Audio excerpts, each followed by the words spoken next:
desde día 40 creo ya. Ah, caray, no, sí te entiendo.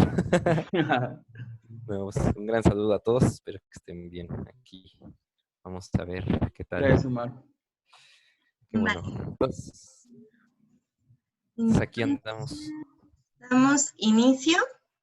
¿Ok? Les presento al ingeniero Omar Saldaña. Es egresado de Ingeniería Mecatrónica por la Universidad Tecnológica de Puebla. Ha trabajado en el Gran Telescopio Milimétrico en control de motores para compensación gravitacional del espejo primario para futura implementación.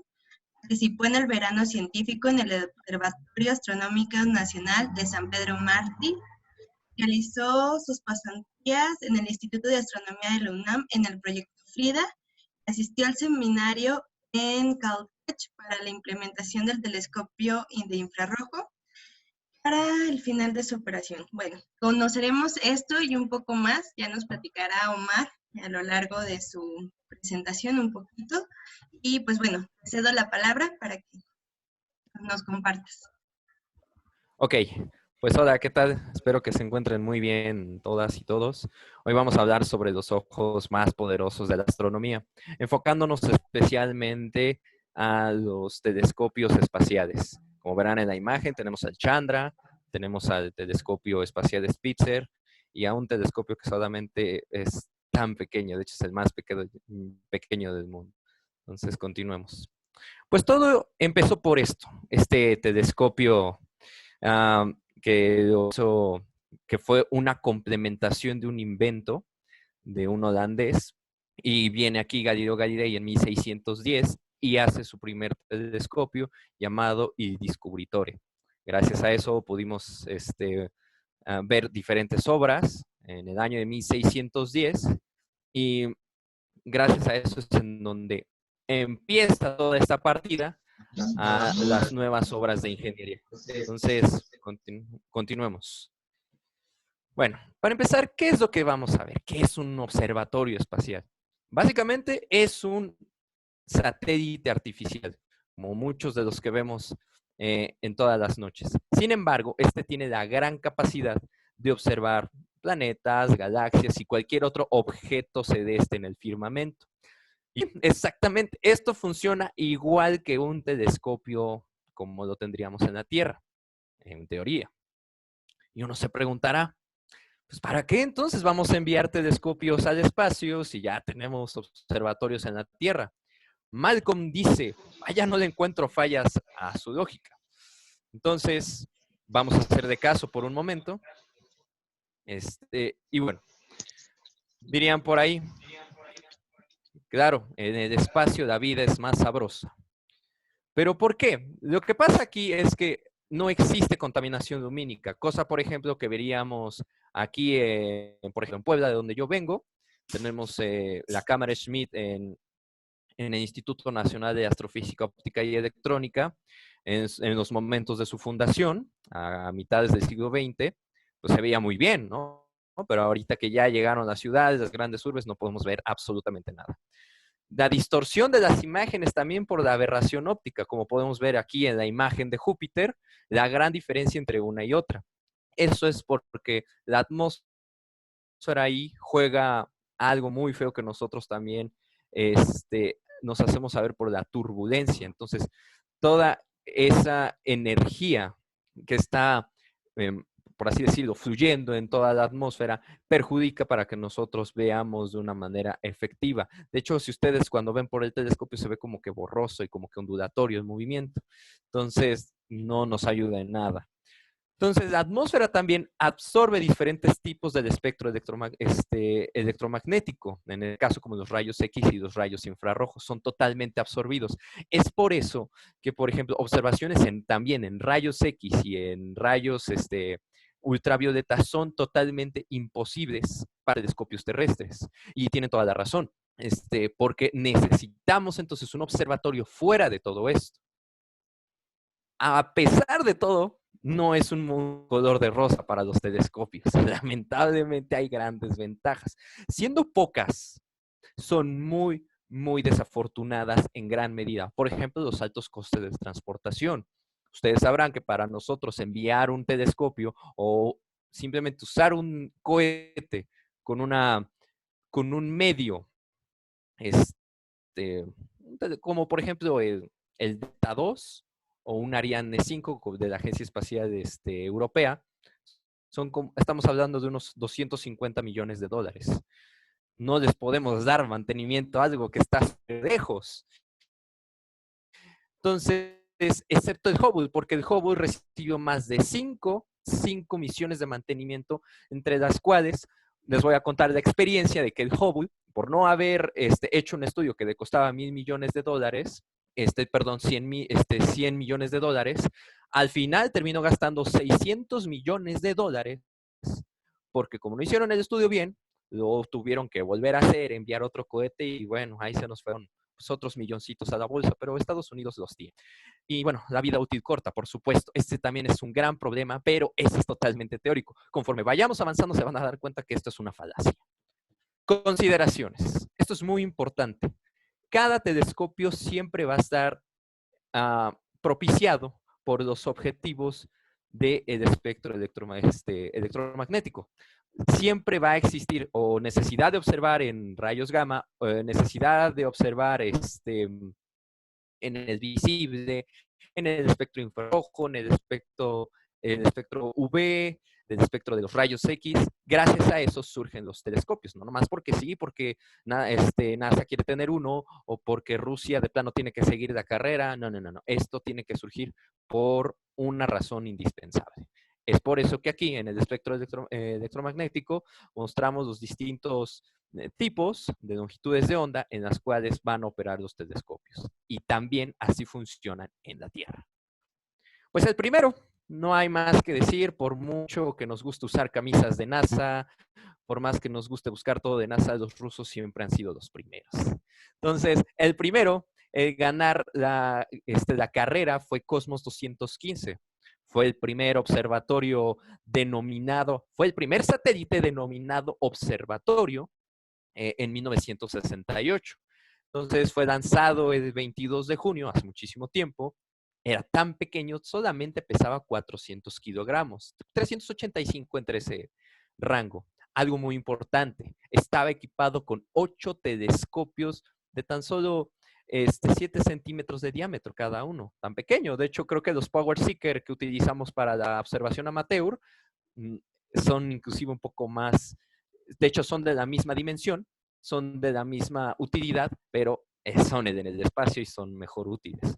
Utilizó estos telescopios con el fin de hacer observaciones tanto en rayos X como en rayos ultravioleta. De hecho, colaboró con observaciones de 36 estrellas de tipo A.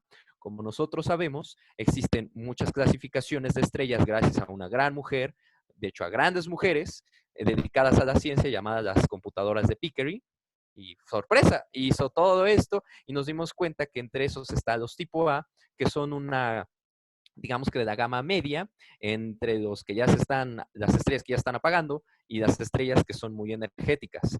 Tienen un rango de temperatura que van entre los 10.000, desde los 7.000 a los 10.000 grados Kelvin. De hecho, Kelvin, porque no se dicen grados, porque es una magnitud absoluta.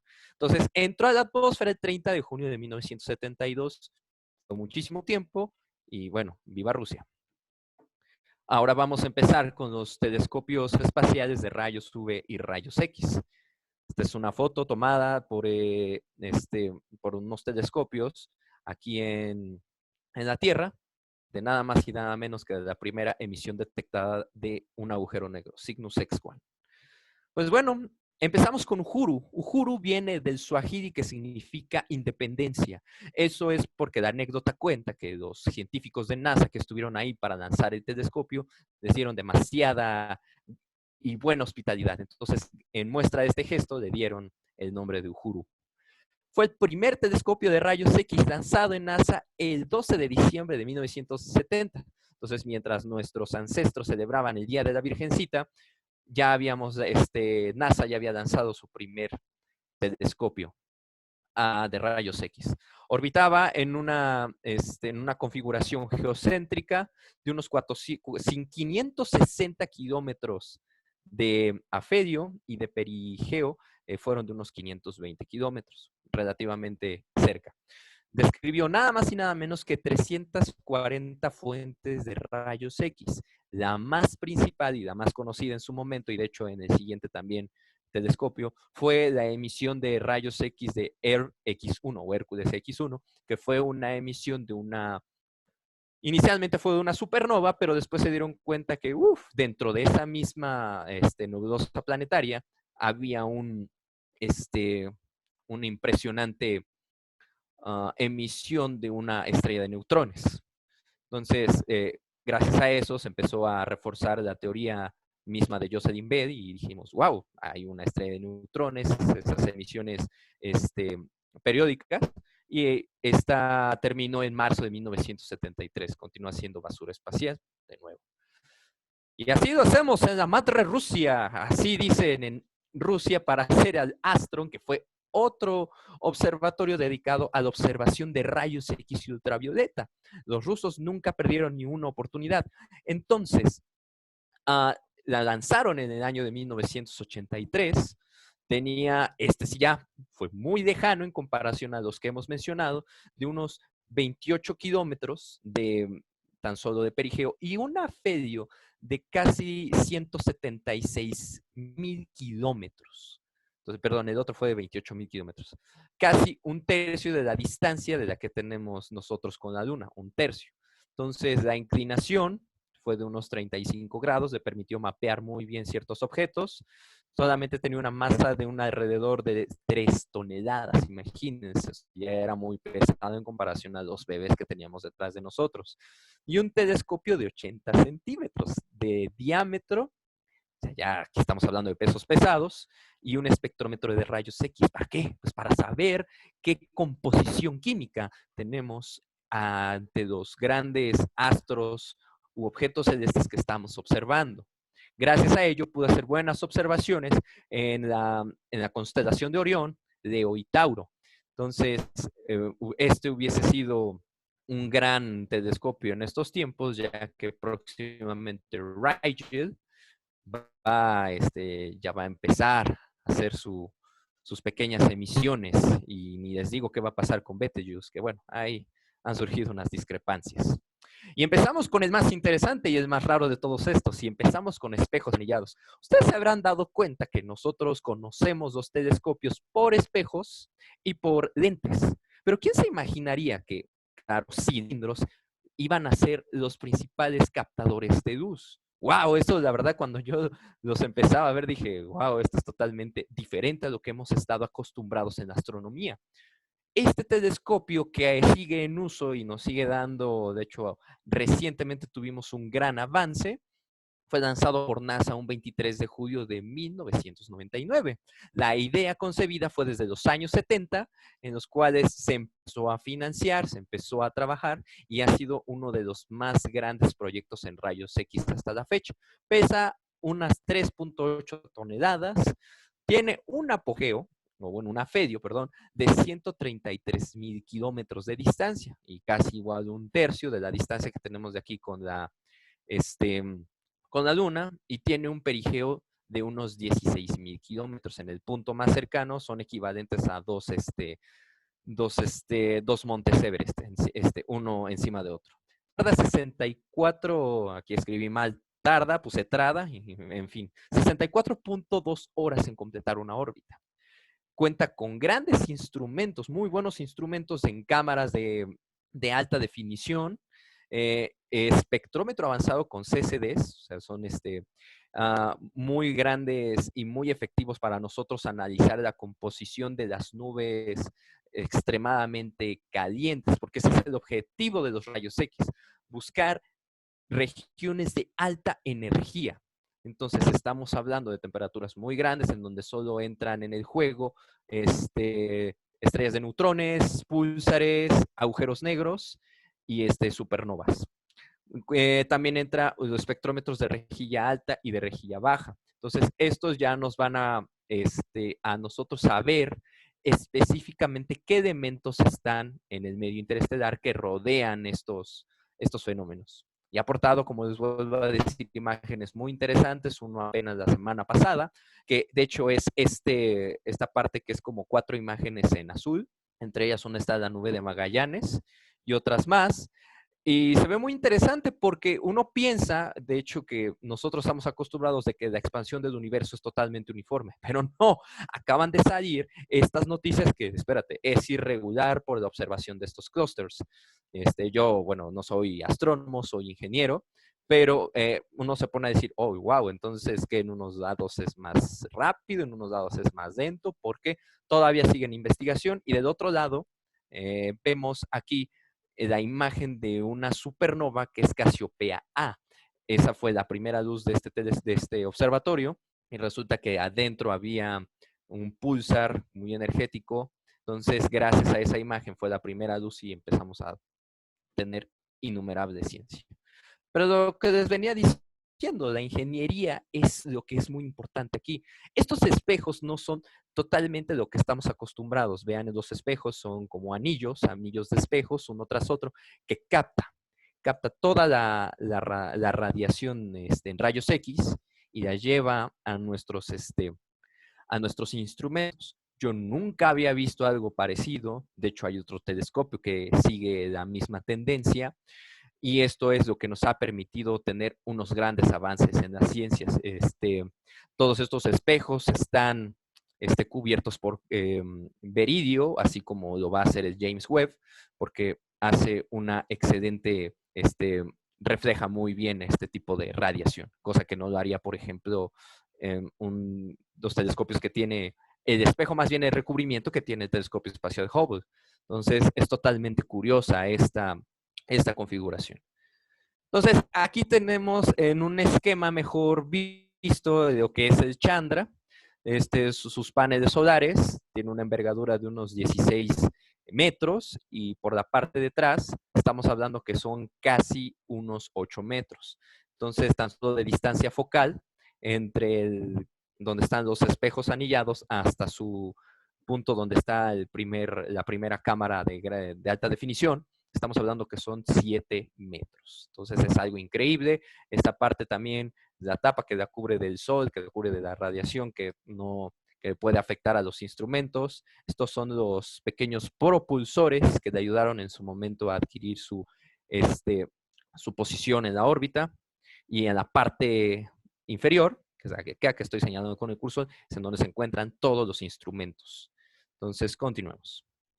Pues ahora vamos a hablar de uno, pero por tres. Aquí lo vamos a llamar el trío científico. Estamos hablando del telescopio múltiple de rayos X llamado Newton, en honor a nuestro papi Isaac Newton. Entonces, aquí fue un telescopio manejado por la Agencia Espacial Europea, el otro fue manejado por NASA, aunque tienen mucha colaboración. Fue lanzado el 10 de diciembre de 1999, casi en el mismo rango, solo que esta tardó un poco más, en un perigeo de 7 kilómetros y un apogeo de 114,000 kilómetros. Esto es algo increíble y tarda 40 horas en complementar toda su órbita. Pesa 3.8 toneladas, muy similar al anterior, y su longitud ahora es de 10 metros. Este es más grande y tiene toda la razón porque son 3 telescopios que van a albergar pues muchísimo más razón, más instrumentación. También se compara con la envergadura que tiene con respecto a sus paneles solares, que es casi de la misma longitud o envergadura que tiene el Chandra. Y bueno, estos telescopios individuales son 58 espejos concéntricos. Es como si tuviésemos un rollo de papel higiénico. Imagínense un charmín, que bueno, ya no existe. Entonces son demasiados puestos entre sí para que puedan entrar de manera más definida estos rayos o esta radiación. Entonces, eso sí, mide 0.6 metros de largo y ayuda muchísimo para que nosotros tengamos una mejor observación. Esto lo podríamos también ver en el Chandra, solo que en el Chandra son menos. Y pues aportó muchos conocimientos, en especial que estamos viendo que es de un agujero negro en la galaxia así lo voy a leer, MCG 63015. Agujero negro no se tragaba de energía. Ahora resulta que se está sacando, no tanto como la radiación de Hawking, para que estos agujeros negros se evaporen y desaparezcan. No. Resulta que aquí, por una suerte de, como un imán, estaba haciendo la apariencia de que estaba sacando energía. Y eso hacía que el medio, o sea, afuera del horizonte de sucesos, hubiese una temperatura extremadamente alta. Es por eso que solamente se ven rayos X. Entonces, pero decían, oye, pues espérate, como por qué está saliendo muchísima energía, ¿no? Entonces, aún siguen estudiando esta pequeña anomalía, pero sin duda fue un gran avance que tuvo el telescopio Newton. De hecho, la observación que les había mostrado anteriormente de los clústeres, que estaban 4 fotografías, fue también una colaboración con este telescopio. Entonces fue algo impresionante y eso no tiene apenas una semana que surgió. Entonces, ha aportado muchísimas imágenes, muchísimas fuentes de rayos X, impresionante, la que vemos, lo que es por 3. ¿Qué hay a bordo? ¿Qué hay a bordo? Esto es muy interesante. Miren, solo chéquense. Tiene un sistema de monitor de radiación, va captando muchísimas fuentes de radiación, no solamente una. Tiene 2 espectrómetros que son los que también captan, así como el anterior, distintos elementos que hay en el medio. También un monitor óptico que es un telescopio Richet-Chrétien. O sea, también tiene un telescopio así, ahora sí, por fin algo normal en este telescopio que está hasta en la parte de atrás de nuestros instrumentos. Y lo más interesante, vean el esquema que estamos viendo en estos momentos, el cuadro azul, cómo va llegando nuestra luz y es difractada por estas pequeñas rendijas para que divida un 50% de la radiación y lo lleve a distintos focos. Entonces, no es como, por ejemplo, un telescopio normal, como configuración Nash-Schmidt, que tiene el Gran Telescopio Canarias, que tiene distintos focos para distintos instrumentos, el cual un NAM, que próximamente va a ser una cámara infrarroja, lo va a hacer. No, aquí simplemente se secciona y así ya tenemos acceso a diferentes puntos. Ingenioso, totalmente de acuerdo. Entonces, ahora vamos a hablar de los telescopios infrarrojos. Esto fue una pequeña semblanza de los telescopios de rayos X. Ahora vamos a hablar de los infrarrojos. La imagen que estamos viendo es del telescopio espacial Spitzer, que aquí tengo un amiguito que está atrás de mí. Y pues podemos ver aquí cómo cambia la visión entre lo visible al infrarrojo. De hecho, como podemos ver ahí, esta galaxia que inicialmente fue nombrada porque se parecía a un sombrero mexicano, por eso se le llama la galaxia del sombrero, Messier 104. Una curiosidad por aquí, ya que somos aquí mexicanos, ajúa. Pues vamos a empezar con un ojo caliente, el primer telescopio de infrarrojos, el IRAS, exactamente. Fue lanzado igual en 1983, el 25 de enero, y contenía un telescopio Richet-Chrétien. Aquí ya empezamos a ver que la mayoría de los telescopios dedicados a esta observación infrarroja son de esa configuración. Medía unos 9.6 milímetros, una distancia focal de 5.5 milímetros también. Estos espejos estaban, 5.5 metros, disculpen ustedes. Estos espejos estaban hechos de beridio. Aquí ya se empezó a hacer la pauta para los demás telescopios. De hecho, la mayoría de los telescopios, como el Hubble, como el próximo James Webb, van a tener esto. ¿Por qué? Porque este es el material por excelencia que refleja muy bien el espectro infrarrojo. De hecho, estos tienen que estar enfriados a temperaturas criogénicas. ¿Por qué? Muy sencillo. Porque nosotros cuando tenemos una cámara infrarroja, detecta calor. Claro, de infrarrojo cercano no. De infrarrojo cercano no es calor. Pero lo que es de infrarrojo mediano al infrarrojo lejano, ya estamos hablando de calor. Entonces, ¿qué pasa con esto? Si nosotros tenemos una cámara, que la cámara nos produce calor, pues vamos a ver en nuestra imagen un gran problema. O sea, no vamos a ver nada porque nos está generando mucho calor. O sea, ese calor que nosotros lo sentimos lo vamos a ver y no nos va a permitir hacer nuestra observación.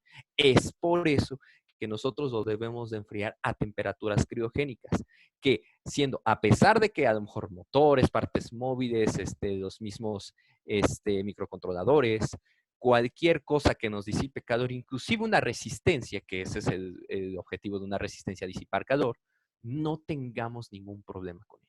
Es por eso que se enfrían a temperaturas criogénicas. De hecho, el GTC, que va próximamente a tener un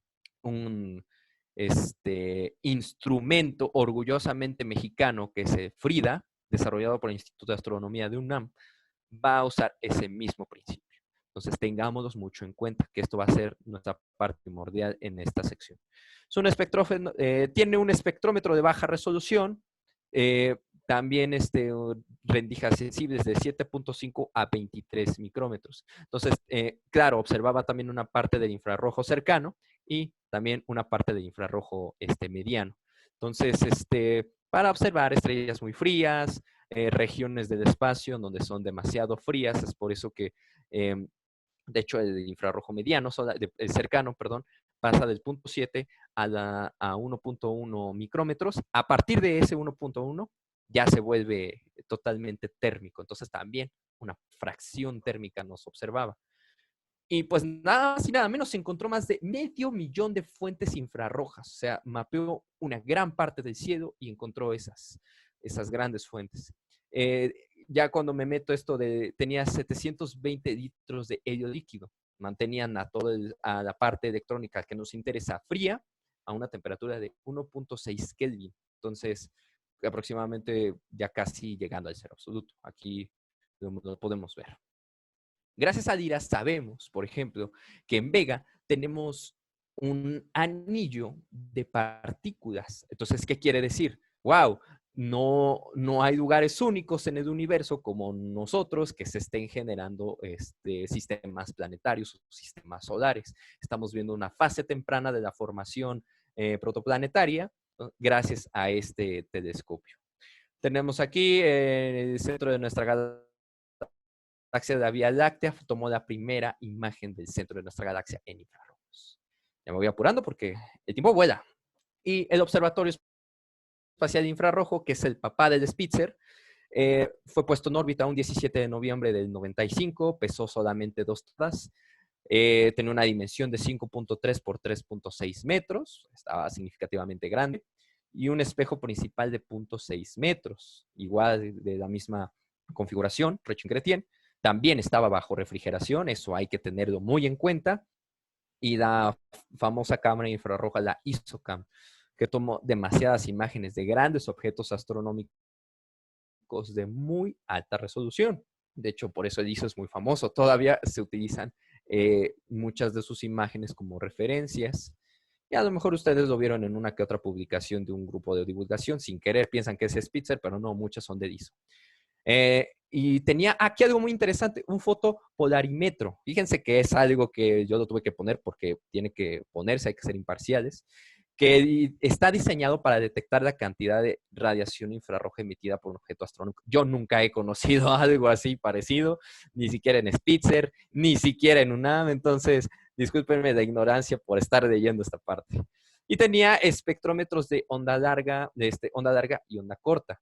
Entonces, creo que aquí repetí una, disculpen ustedes.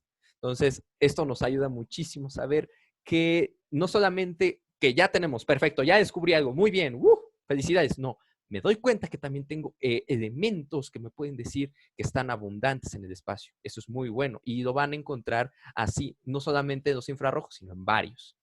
Entonces, gracias a ISO, tenemos muy en mente que tanto en Orión se generan por día suficiente moléculas de agua para alimentar al Océano Pacífico. Escucharon bien, por día.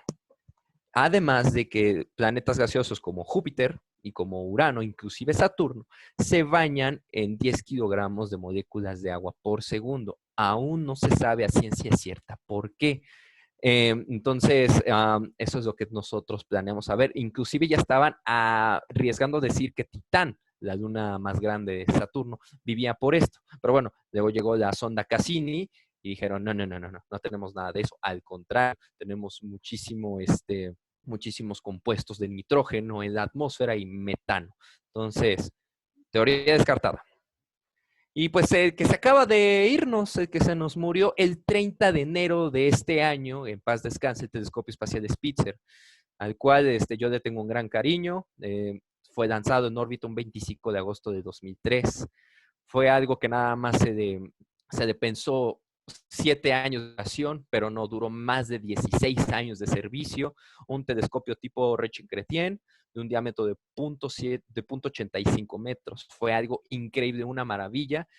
Ahora, aquí ya estamos hablando de una órbita heliocéntrica, es decir, que ahora ya no orbitan alrededor de nuestra Tierra, ya ahora orbitan a nuestro astro, que es nuestro Sol. Entonces, aquí ya estamos hablando de un telescopio totalmente fuera de nuestros alcances. Tiene un aproximado de 4 metros de longitud y una masa de 865 kilogramos. Aquí nos pusimos muy buzos con los materiales. Cuenta con 3 instrumentos también criogenizados y lamentablemente, como les digo, fue desactivado este año tras 16 años de ciencia. Que es sad, totalmente. Y claro, ya la tecnología del Spitzer, tan solo vean el telescopio, es totalmente hermoso, muy compacto. Fue muy necesario que fuese así. Teníamos que ahorrar mucho dinero. Antes iba a costar 2.5 billones de dólares. Solamente costó menos de la mitad, 680 millones de dólares. Entonces, esto fue muchas gracias a esto. Y pues cuenta con 3 instrumentos criogenizados, al igual que los otros. El legado Spitzer, como ustedes sabrán, se descubrió el descubrimiento del primer sistema solar, que tenía las mismas condiciones de como nosotros lo tenemos, con 3 planetas, y dense cuenta que la distribución de rocosos, líquidos y gaseosos están como aquí, en un sistema que está localizado a unos aproximados 90 años luz de donde nosotros nos encontramos, además de inmensas imágenes en infrarrojo. Tan solo vean, Google también hizo lo suyo con su famoso Doodle, que adoro mucho poner, por cierto. Y bueno, ya vamos por último. De hecho, ya estoy un poco retrasado. Faltan 2 minutos. Faltan menos de 2 minutos, Omar. Menos de 2 minutos. Nos vamos a apurar. Ustedes ya conocen al Hubble. Es un telescopio de visibles que ustedes que siguen en uso. Va a ser reemplazado por el James Webb Space Telescope en el 2021. Ojalá que así sea. Es un telescopio de 2.4 metros de diámetro. Ha tenido más de 30 años de servicio, que recientemente los cumplió y ha observado 1 millón de objetos. Sufrió más de 5 misiones en servicio, de las cuales ella era poner un pequeño instrumento para infrarrojo cercano y pues más misiones de mantenimiento. Aquí tenemos su distribución, todas sus grandes cámaras y sus giroscopios, que gracias a eso están funcionando. En la primera imagen podemos ver al cometa Shoemaker-Levy, que tomó fotografías, imágenes del Hubble, que en la nebulosa de Orión, que se estaban generando sistemas planetarios. La imagen de Deep Space, o sea, la parte más profunda del espacio, y la galaxia del sombrero mexicano. Tenemos a Kepler, que descubrió planetas nomás porque no podía. Muchísimos planetas, 2.740 candidatos, de los cuales fueron confirmados 114 planetas como nosotros y supertierras. Estaba muy grande, de unos 4.7 por 2.7 metros, igual Rechin-Chrétien, lanzado el 6 de marzo del 2009. Su instrumentación solamente fue una cámara, y pues fue el legado de muchísimos planetas descubiertos hasta la fecha. Cazador. Entonces, y el SOHO, que es el del Sol, descubrió muchísimos cometas, en fin. Entonces, me voy a adelantar a las preguntas. De hecho, ya me faltaban 2. Omar, se va a acabar la sesión por el tiempo, pero Sí. con poco terminamos las preguntas. Te agradezco. Sí. Ya luego te cierran la sesión. Sí, de hecho fueron 35 minutos. Ahí vamos, ahí está el contacto, pero muchas gracias, Omar, porque luego se corta la Sí, te entiendo. Ahora te marcamos, Agradecemos, Omar, por compartirnos todo tu conocimiento. Pueden seguir a Omar en la página Astronomía Con, en Facebook, Instagram y YouTube. Y bueno, no me queda